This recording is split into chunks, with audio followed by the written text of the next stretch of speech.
குடிப்பாரு ஆனால் சொத்தை அளிக்கலை, மறைந்தாலும் குடும்பத்தை காப்பாற்றும் கண்ணதாசன் மகன். பிளாஸ்பேக் இணையதளத்தில் வைரலாகும் செய்தி. வாங்க என்ன தகவல் என்ன செய்தின்னு இந்த வீடியோவில் விரிவாக பார்க்கலாம். அதற்கு முன்னாடி முதன்முறையாக நம்ம சேனலை ஃபஸ்ட் டைம் பார்க்குறீங்கன்னா சப்ஸ்கிரைப் பண்ணாதவங்களாம் சப்ஸ்கிரைப் பண்ணிக்கோங்க. பெல் பட்டன் சிம்பல் அமைக்கி நம்ம சேனலோட நோட்டிஃபிகேஷனை எனபிள் பண்ணிக்கோங்க. நாங்கள் போடுற வீடியோ எல்லாமே உங்களுக்கு உடனுக்குடனே வந்து சேரும். வாங்க என்ன தகவல் என்ன செய்தின்னு இந்த வீடியோவில் விரிவாக பார்த்து தெரிஞ்சுக்கலாம். கவிஞர் கண்ணதாசன் மறைந்தாலும் அவர் குடும்பத்தை எப்படி காப்பாற்றினார் என்பது குறித்து இந்த வீடியோவில் பார்க்கலாம். தமிழ் சினிமாவில் தத்துவ பாடல்களின் தனி அடையாளமாக அமைத்து கொடுத்தவர் தான் கவிஞர்.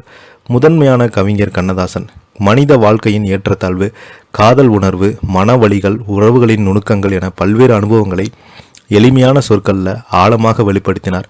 அதனால்தான் அவரோட பாடல்கள் காலத்தை கடந்தும் இன்று வரை ரசிகர்கள் மனதில் நினைத்து நிற்கிறது. 4500 பாடல்கள் மேல் பாடல்களை எழுதிய கவிஞர் கண்ணதாசன் 6 பாடங்களை தயாரித்திருக்கிறார். ஏராளமான புத்தகங்கள் எழுதியிருக்கிறார். தனக்கு தானே இரங்கற்ப எழுதிய முதல் நபர் கண்ணதாசன் தான்.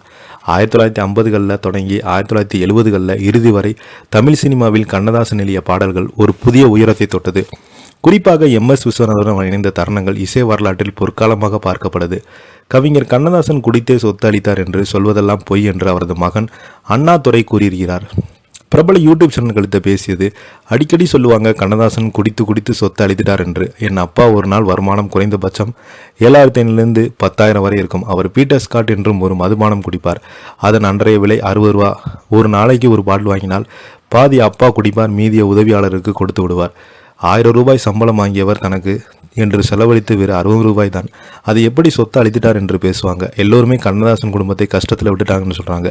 உண்மையாக என் அப்பா அம்மாவுக்கு எங்களை கஷ்டத்தில் விடலை.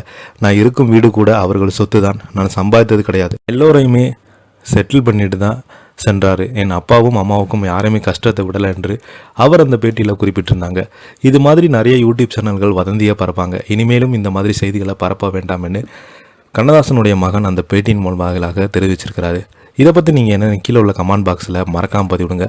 இந்த வீடியோ பிடிச்சிருந்தால் லைக் பண்ணுங்கள், ஷேர் பண்ணுங்கள், கமெண்ட் பண்ணுங்கள். நன்றி, வணக்கம்.